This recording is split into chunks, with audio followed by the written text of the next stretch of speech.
Code लिहितो आणि त्या कोडला सोर्स कोड म्हणतात. सोर्स कोड म्हणजे set of instruction. Set of instruction he file म्हणजे जो कोणता कोड लिहिला आहे मग तो नेक्स्ट स्टेपला जातो बाईट कोड. बाईट कोड म्हणजे एक नवीन फाईल तयार होती त्याला डॉट क्लास आता त्याचं आता हा बाईट कोड आहे. हा बाईट कोड इंटरप्रिटरकडे जातो आणि मग इंटरप्रिटर त्याला ट्रान्सलेशन करतो मशीनला. इंटरप्रिटरमुळे मशीनला कोड एक्झिक्यूट करता येतो. रिअल लाईफ एक्झाम्पल मध्ये जर लॉजिकल मिस्टेक किंवा एरर समजून घ्यायचा असेल तर समजा तुम्हाला ऍडिशन करायची होती आणि तुम्ही subtraction. Hello everyone, welcome back to our channel. ही जावाची सिरीज 4 का 5 आहे. तर सपोज मी आज एक प्रोग्राम लिहिला जावाचा, तो मी सेव्ह केला, तो रन झाला, पण मग मला म्हणजे हा प्रश्न पडला जो तुम्हाला पडतो का की आपण जो कोड लिहितो तो कॉम्प्युटरला समजतो का, आपण मग समजतो की नाही समजतो, आणि मग जर समजा समजत नाही तर कॉम्प्युटर आउटपुट कसं देतं. तर आपण जो कोड लिहितो तो कॉम्प्युटरला नाही समजत. कॉम्प्युटरला फक्त एकच लँग्वेज समजते, ती म्हणजे बायनरी, जी आहे 0ची 1ची. बाकी कोणतीही लँग्वेज असू दे ती कॉम्प्युटरला समजत नाही. तर या व्हिडिओमध्ये आपण एक्झिक्युशन ऑफ जावा प्रोग्राम, जावाचा प्रोग्राम एक्झिक्यूट कसा होतो ते पाहूया. म्हणजे सोर्स कोड पासून ते आउटपुट पर्यंतची पूर्ण ही जी जर्नी आहे, मी डायग्राम काढलाय, ती आपण पाहूया. सगळ्यात पहिला येतो तो म्हणजे प्रोग्रामर. प्रोग्रामर कोड लिहितो. Code in the sense instruction.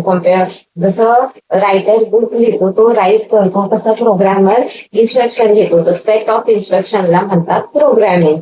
Programmer सगळ्यात पहिला कोड लिहितो. सर जावा किंवा प्रत्येक जी कोणती लँग्वेज असेल त्या लँग्वेज मध्ये प्रोग्रामर कोड लिहितो. हे काम असतं प्रोग्रामरचं. आता प्रोग्रामर जो आहे फर्स्ट स्टेप तो कोड लिहितो आणि त्या कोडला सोर्स कोड म्हणतात. सोर्स कोड म्हणजे set of instruction. Set of instruction he file म्हणजे जो कोणता कोड लिहिला असेल तो ते कोड डॉट जावा ह्या नावाने सेव्ह होते.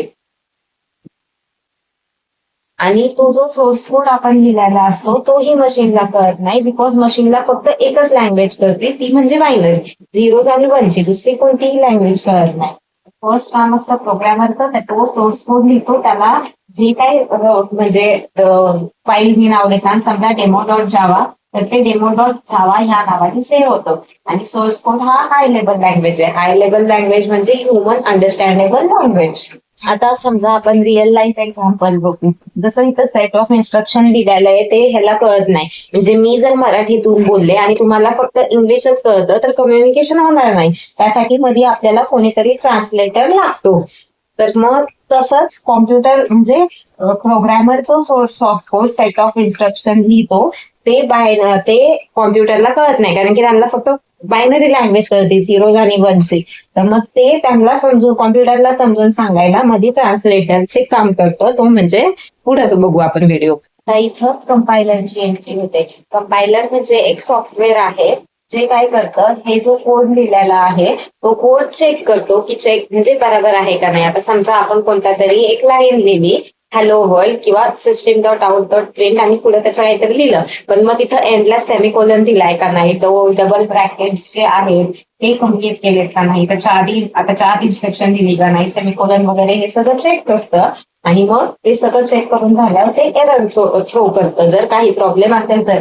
आणि तो जो एरर थ्रो करतो त्याला म्हणतात compile time error. Compiler compile time एररच थ्रो करतो आणि तो फक्त सिंटॅक्टिकल मिस्टेकच चेक करतो. बाकी लॉजिकल मिस्टेक वगैरे चेक करणं कंपायलरचं काम नाहीये. कंपायलरचं काम सिंटॅक्टिकल मिस्टेक चेक करणं आहे. त्यामुळे तो जो एरर दाखवतो त्याला कंपाईल टाइम एरर असं म्हणतात. आता समजा कोड मध्ये जर सिंटॅक्टिकल मिस्टेक असतील, सिंटॅक्टिकल मिस्टेक म्हणजे स्पेलिंग मिस्टेक किंवा कॉमा नाही दिलेला वगैरे अशा जर मिस्टेक असतील तर तो जे सॉफ्टवेअर असतं कंपायलर, तो कंपाईल टाइम एरर शो करतो. आणि प्रोग्राम पुढे जातच नाही. मग प्रोग्राम रिटर्न म्हणजे प्रोग्रामरकडे येतो. मग प्रोग्रामरला त्या फाईलमध्ये त्या प्रोग्राममध्ये अजून थोडेसे चेंजेस करावे लागतात आणि मग ते चेंजेस केल्यानंतर ना प्रोग्रामर तो परत कंपायलरकडे कोड पाठवतो आणि त्याच्यानंतर मग कंपायलर चेक करतं की सिंटॅक्टिकल मिस्टेक आहे का. जर सिंटॅक्टिकल मिस्टेक नसतील तर ते नेक्स्ट स्टेपला जातात. नेक्स्ट स्टेप म्हणजे बाईट कोड. त्या बाईट कोड कडे जाण्याआधी मी तुम्हाला ह्याची एक रिअल लाईफ एक्झाम्पल देते. आता समजा तुम्ही पेपरला बसलाय, तिथं तुम्ही जर रोल नंबरच लिहायचा विसरला तर पुढं जाणारच नाही ना तो पेपर. तर जे कोण स्टुडंट असेल ज्याने रोल नंबर दिला नाही ते फेल म्हणून डिक्लेअर होईल आणि त्याला परत पेपर द्यावा लागेल. सेम काम कंपायलर करतो. अशा ज्या मिस्टेक आहेत ते मिस्टेक कंपायलर शोधून काढतो. आता समजा कंपायलरने कोड चेक केला आणि कोड बरोबर असला तर तो पुढे जातो बाईट कोड. बाईट कोड म्हणजे आता समजा कंपायलरने कोड चेक केला त्याच्यात काहीच एरर नाहीये, मग तो नेक्स्ट स्टेपला जातो बाईट कोड. बाईट कोड म्हणजे एक नवीन फाईल तयार होती, त्याला डॉट क्लास असं त्याचं एक्सटेन्शन आहे. जावाची स्पेशालिटी म्हणजे हा बाईट कोड. हाच bite code जावाला platform independent language बनवतो. ही जी फाईल आहे जी बाईट कोडची डॉट क्लास ही मशीन अंडरस्टँडेबल लँग्वेज नाहीये, पण तो सोर्स कोड सुद्धा नाहीये, पण ही जी फाईल आहे ती प्रोग्रामरला समजते. ही एक इंटरमिडिएट फाईल आहे.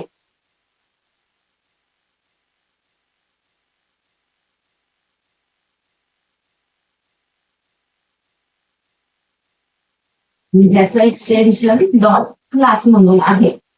आणि प्लॅटफॉर्म इंडिपेंडंट कोड म्हणजे जर आपण एकदा कोड लिहिला तर तो भरपूर सॉफ्टवेअरवर आपण वापरू शकतो.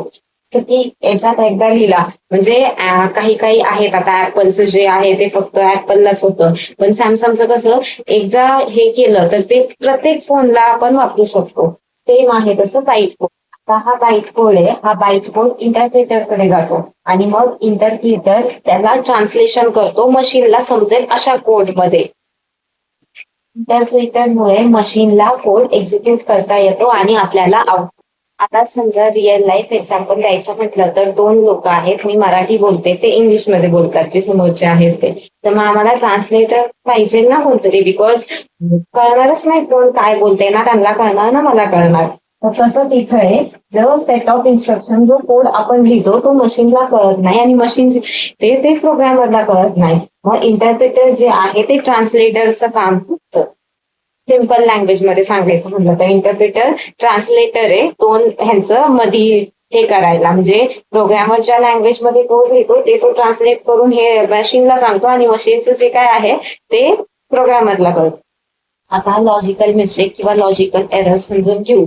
आता हे जे लॉजिकल एरर आहे तो कंपायलर पकडत नाही, तो प्रोग्राम तसाच रन होतो आणि तो प्रोग्राम एक्झिक्यूट सुद्धा होतो.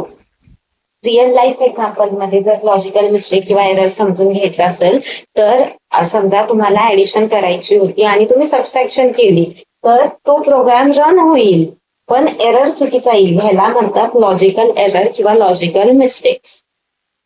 आता रनटाईम एरर काय असतं ते समजून घेऊ. रनटाईम एरर कंपायलेशनच्या वेळेस येत नाही, रनटाईम एरर एक्झिक्युशनच्या वेळेस येतो. रनटाईमचा एररचे एक्झाम्पल म्हणजे नंबरला झिरोने डिवाइड करणे किंवा इनपुटच इनव्हॅलिड देणे, हे एक्झाम्पल रनटाईम एररचे आहेत. आता लास्ट स्टेप म्हणजे बायनरी लँग्वेज. ह्या सगळ्या स्टेप झाल्यावर इंटरप्रिटर जो कोड असतो तो बायनरी लँग्वेज मध्ये कन्वर्ट करतो. बायनरी लँग्वेज म्हणजे झिरोज आणि वन. कॉम्प्युटरचं अख्खं जे जग आहे ते फक्त बायनरी लँग्वेजवरच डिपेंड आहे. आणि मग एकदा इंटरप्रिटरने बायनरी लँग्वेज मध्ये कोड ट्रान्सलेट केला की मग तो कॉम्प्युटर कोड एक्झिक्यूट करतो. आता पूर्ण प्रोसेस आपण पूर्ण व्हिडिओमध्ये काय शिकलो ते जाणून घेऊ. पहिला असतो जो प्रोग्रामर, तो प्रोग्राम घेतो आणि तो प्रोग्राम त्याला म्हणतात सेट ऑफ इन्स्ट्रक्शन. ती जी कोणती फाईल असते, फॉर एक्झाम्पल आपण डेमो डॉट जावा ह्या नावाने सेव्ह होते, त्याच्यानंतर ती फाईल कंपायलरकडे जाते. कंपायलर सिंटॅक्टिकल एरर काढतो आणि जर सिंटॅक्टिकल एरर असतील तर तो कंपाईल टाइम एरर देतो. मग तो कोड परत प्रोग्रामरकडे जातो, त्यात प्रोग्रामर त्या कोडमध्ये चेंजेस करतो आणि परत कंपायलरकडे जातो. आणि मग जेव्हा कंपायलर म्हणजे कोडमध्ये काहीच सिंटॅक्टिकल एरर नसतील तेव्हा तो पुढे बाईट कोड मध्ये जातो. आणि बाईट कोड नंतर बाईट कोड ही एक इंटरमिडिएट फाईल आहे जी डॉट क्लास म्हणून सेव्ह होती. बाईट कोड नंतर पुढे ते इंटरप्रिटरकडे जातो. इंटरप्रिटर लॉजिकल मिस्टेक सांगतो आणि मग लॉजिकल मिस्टेक असतील तर तो रन टाइम एरर देतो. आणि जर त्यांनी रन टाइम एरर दिला तर तो कोड परत प्रोग्रामरकडे जातो, त्यांना परत त्याच्यात चेंजेस करावे लागतात आणि मग त्याच्यानंतर मग कंपायलर, मग बाईट कोड आणि मग परत इंटरप्रिटरकडे जातो. आणि जर कोड मध्ये काही चेंजेस नसतील तर इंटरप्रिटर तो आपण जो लिहिलेला कोड आहे set of instruction source code तो बायनरी लँग्वेज मध्ये कन्वर्ट करतो, ज्यांनी मशीनला समजतं. आणि मग ते मशीनला समजल्यावर मशीन जी आहे ती आउटपुट देते. तर हे जे होतं ही पूर्ण ही जी प्रोसेस आहे ती एक्झिक्युशन ऑफ जावा प्रोग्रामिंग. हे जे हे आहेत जे स्टेप्स आहेत ते लक्षात ठेवा, बिकॉज इंटरव्ह्यू मध्ये हे स्टेप्स विचारले जातात. जावाचं जर फंडामेंटल स्ट्रॉंग करायचं असेल तुम्हाला तर एक्झिक्युशन ऑफ जावा प्रोग्राम हे तुम्हाला लक्षात ठेवावंच लागणार, बिकॉज तुम्ही कोणताही कोड लिहा, हॅलो वर्ल्डचा लिहा किंवा 400 पानांचा 400 वर्ड्सचा लिहा, तो ह्याच हे काय म्हणतात आपल्या प्रोसिजरनी जातो. सो ही प्रोसेस लक्षात ठेवणं खूप गरजेचं आहे. तर ह्या व्हिडिओमध्ये इतकंच. भेटूया पुढच्या व्हिडिओमध्ये. पुढच्या व्हिडिओमध्ये आपण बाईट कोडची डेफिनेशन, बाईट कोड कसा लिहिला जातो आणि त्याचं बाईट कोडवर थोडंसं आपण एक्स्ट्रा म्हणजे बघूया. त्याच्यानंतर इंटरप्रिटरची डेफिनेशन, तो कसा लिहिला जातो, त्याच्यात काय वगैरे येतं ते पाहूया. त्याच्यानंतर मग पुढं कंपायलर आणि इंटरप्रिटर कुठे गेला, कंपायलर आणि इंटरप्रिटर ह्यांच्यातला डिफरन्स पाहूया. तर आजच्या व्हिडिओसाठी एवढंच. भेटूया पुढच्या व्हिडिओ.